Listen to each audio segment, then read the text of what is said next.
This educational gambling video is brought to you by the American Casino Guide, the #1 best-selling book in the U.S. on the subject of casino gambling and travel, and the only book that comes with more than $1,000 in casino coupons, including offers for free rooms, free food, free shows, and even free gambling money. If you want to know more about the book, be sure to visit our website at americancasinoguide.com. In this video, American Casino Guide author Steve Bourie interviews Colin Jones, who, with his partner Ben Crawford, ran a blackjack card counting team that won more than $3 million during its 4-year existence. The team was especially unique because it consisted almost entirely of Christians, and some of the team's exploits were filmed for a documentary called Holy Rollers, the true story of card-counting Christians.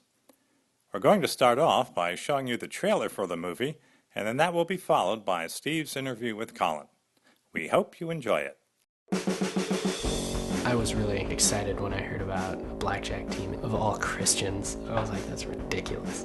It doesn't seem like one of the most noble things a person could do in the world, but at least we can liberate the money from the clutches of those who would use it for ill purposes. I mean, that's a start. So far in the left field to think that someone would be a professional blackjack player, let alone have a whole team. And the fact that everyone we knew was in ministry of some sort was just awesome. I knew that there were good, godly people who cared about Jesus and cared about integrity and cared about me. That's one of the main reasons that I joined. Every time that I'd go into a casino, I would pray, like, God, bless me, you know. Those two things going together never gets old. Going to baptize someone and then go gamble, poetic justice. When we walk in a casino, pretty much everyone stops and watches us play. We're dealing with betting hands and winning and losing hundreds of thousands of dollars.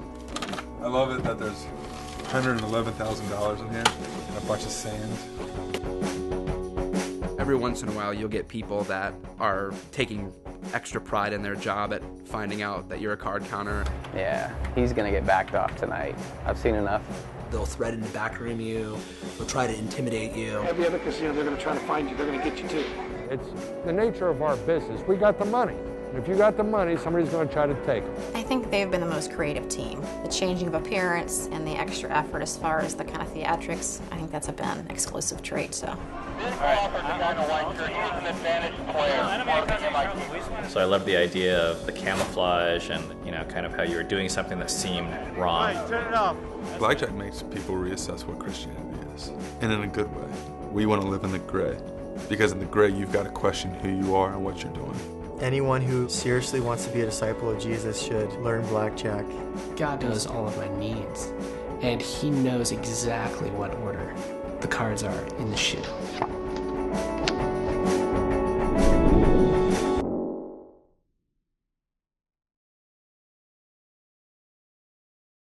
How did you and Ben first meet? We can't really remember, but it was either a Bible camp that we grew up going to together or a church youth group, something like that. And what got you interested in blackjack and counting cards? Yeah, as the story goes, Ben and some friends, they were getting into poker, and then he had a book called How to Make $1 Million or $100,000 a Year Gambling, something like that. Read a chapter in it.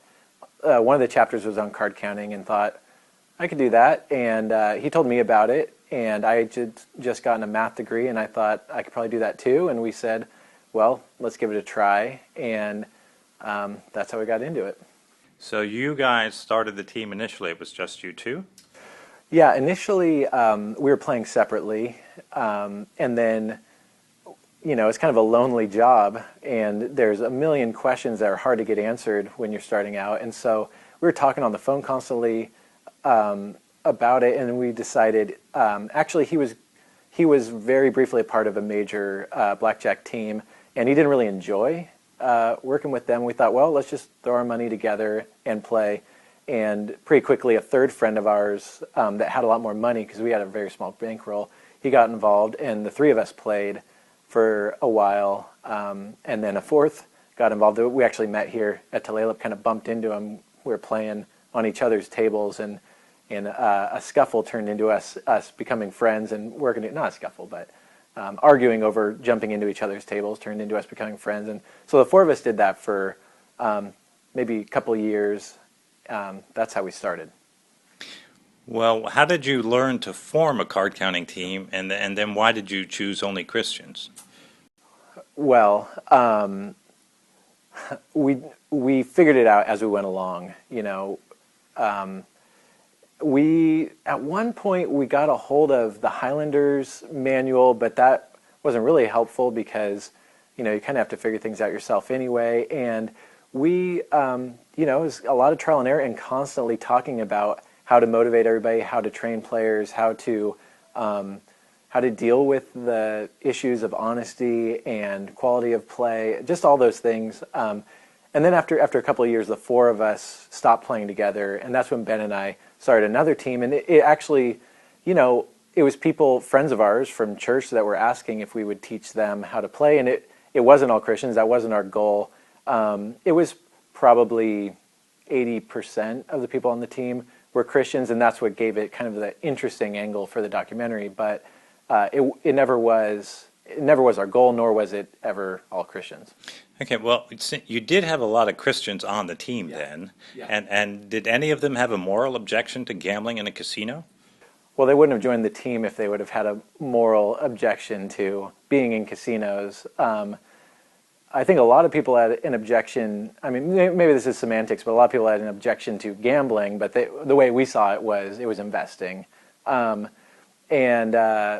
there were lots of Christians that had an objection to what we were doing. But the way we saw it, it wasn't immoral. How many people were on the team when you first started?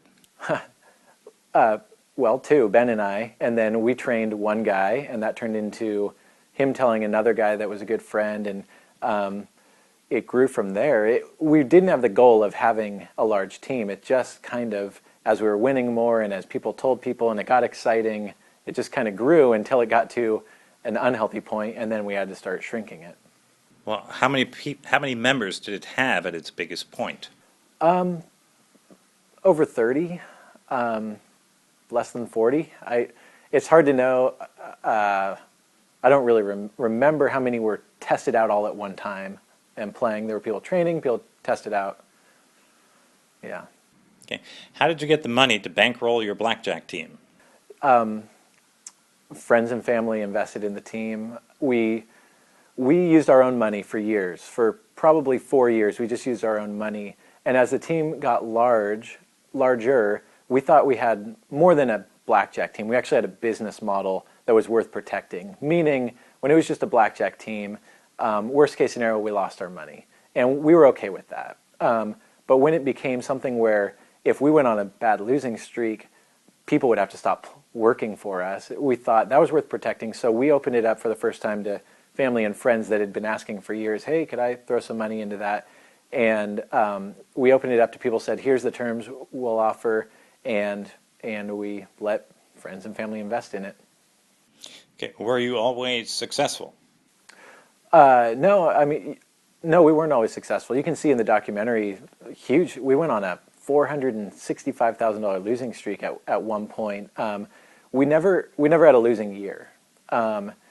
We had a winning year all maybe 8 or 9 years that we played, but some years there was very little winnings. Other years it was, you know, well over $1 million what we won in a year. And what was your best winning day? Me personally or our team? I guess the team. I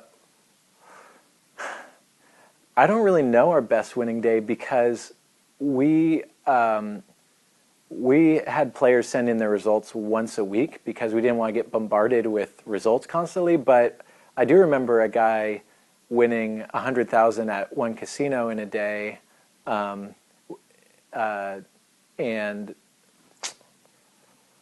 I don't know. I don't really remember beyond. Yeah. Well, how about you? Personally, what was your best winning day? I won about $50,000 in one day, one time in the middle of nowhere, USA. And what was your worst losing day? The first day I was ever in Las Vegas, I lost about $40,000 and got backed off from all MGM properties in the course of about 3 hours. So I lost 40,000, was told I wasn't allowed to play in any MGM properties, and thought that was a pretty rough first day in Vegas. And how many times were you asked or told to leave a casino for counting cards? I've never kept track of how many casinos I've been asked not to play in. My guess is it's over 50, less than 150. That's a broad range. Yeah, yeah. Were you ever forcefully removed or backroomed? Yeah, I've been backroomed. Yeah. What was it like to be backroomed? Yeah. We went on a trip. This was our previous team. This is when I played a lot. And the four of us went to Arizona, and we played there for about 6 days. And at the end of the 6 days, we had 140,000 in chips to one casino because we'd been just winning like crazy. We probably bought in 60,000 there and won 80,000. So we had all these chips, and we sent one guy to cash them all out, even though all four of us had been playing. It was a bad idea. So we sent him with all the chips, and after about half an hour, we hadn't heard from him, so we sent another guy in there to go find out what was going on. And after another half hour, the last two of us decided to go in there to find out what was going on. And it ended up in all four of us being in the downstairs room of a casino with a handful of security guards and men in suits. And they asked us how we had cheated them for that much money. And we spent about an hour explaining that it wasn't cheating, it was card counting and how card counting worked. And they asked how we knew how to play, and we said, there's a million books on it. They asked how we knew how much to bet, and we had to explain to them our bet spread and how it worked. That was the only way they were willing to cash us out. So then they took us, cashed out our $140,000, and said we weren't allowed in there again. But I've been handcuffed too at a casino, and I had to explain to the police that I was only card counting. Even though casino said I was doing something illegal, I explained it. And by the end of the altercation with the police officer, he was asking for our website address so that we could teach him how to count cards. Can you explain what the Griffin book is, and do you know if you're in it? The Griffin book it's now an online database of card counters and cheaters and undesirables. And yes, I have my Griffin page. I have my OSN, Oregon Surveillance Network page. I've gotten those from friends that have gotten them from friends that have gotten them from someone. The Griffin Agency isn't a very big deal anymore. Now I guess Oregon Surveillance Network and SIN, the Biometrica, SIN network, those are larger. I've been in those since very early on. I made a mistake. A casino told me I had to give them my ID. I was scared, 22 years old, and said, okay, and then found out they were lying to me, photocopied it, sent it into Griffin, and I've been in Griffin ever since. But that hasn't really slowed down my career. That never did. And how did you initially train your team members? Well, I first decided to train a few friends of mine that were very bright, just so that they could spot for me. And through that, we got better at training people. We learned what not to do. And over time, we got really good at just systematically training people from the ground up, because our network of people, most of them had never been in a casino. Or if they'd been in a casino, they definitely hadn't played much blackjack. So we're taking people and saying, okay, this is blackjack. This is how the rules work. This is how you play basic strategy. This is how you count cards. This is how you do a bet spread. These are deviations.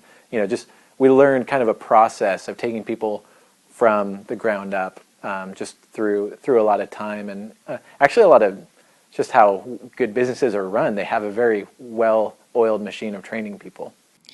All right, well, after you trained them, when did you know they were ready to play for real money? Yeah, we had both an at-home and at-casino test-out process. We would deal to people at home, and they had to play through a certain number of shoes perfectly without any mistakes. And when they had done that, then they were allowed to do an in-casino test, and that was a very similar process. We'd sit there, we'd watch them play, and if they made a single mistake, or even if they made us feel not comfortable handing them team money, then they would go practice some more until they could really, impress us. Now, besides winning, what was the best part about running a card counting team? The best part about running the blackjack team, really for us, it was it was a lot of very fun, cool people. I used to always joke that we probably don't have the most successful blackjack team, but we got to have the most fun because the people involved, you know, it was kind of like one of those time of your life sort of things. I don't think I could. I think I could do it again. I don't know if I would because it was just really a fun experience back then, and yeah, it was a great network of people, and everybody enjoyed being a part of it for those 5 or so years. Well, what was the worst part about running the team? The worst part about running the team was having to fire friends. That, you know, that was rough, but I learned a lot about just business and maturity and friendship, and the fact that we're still friends. You know, all the people that we had to fire, I still consider them friends. They consider me a friend. That was rough. Other than that, losing streaks are just brutal. You don't know if you're making a mistake or I don't know if they're making, because I can't watch every hand played by the players. And like we show in the documentary, you can't tell if people are pocketing money or not. So when you're winning, you never think about those things. When you're losing, you're wondering, is this just bad luck or is it something more? Okay, well, let's take it one step further. Do you think there ever was cheating on the team? Yeah. I think that there's a decent chance at some point people violated our player agreement. It's really hard to know whether it's more the kind of white collar crime, like being sloppy with when they clocked out, so to speak, or whether it was deeper, like someone dropped $5,000 or $10,000 and thought, I can't afford to pay that back to the team, and just kind of rolled it into their results. Just knowing the length of time we ran the team and just knowing human nature, I'd say odds are it probably happened. But we always knew that was a risk, but it seemed like we had two options: either not run a blackjack team or try to lower that risk as much as humanly possible and hope for the best. Okay, and why did you break up the team? Basically, when Ben and I started the team that's shown in the documentary, the larger scale team, we thought, hey, this seems worth doing for a year or two.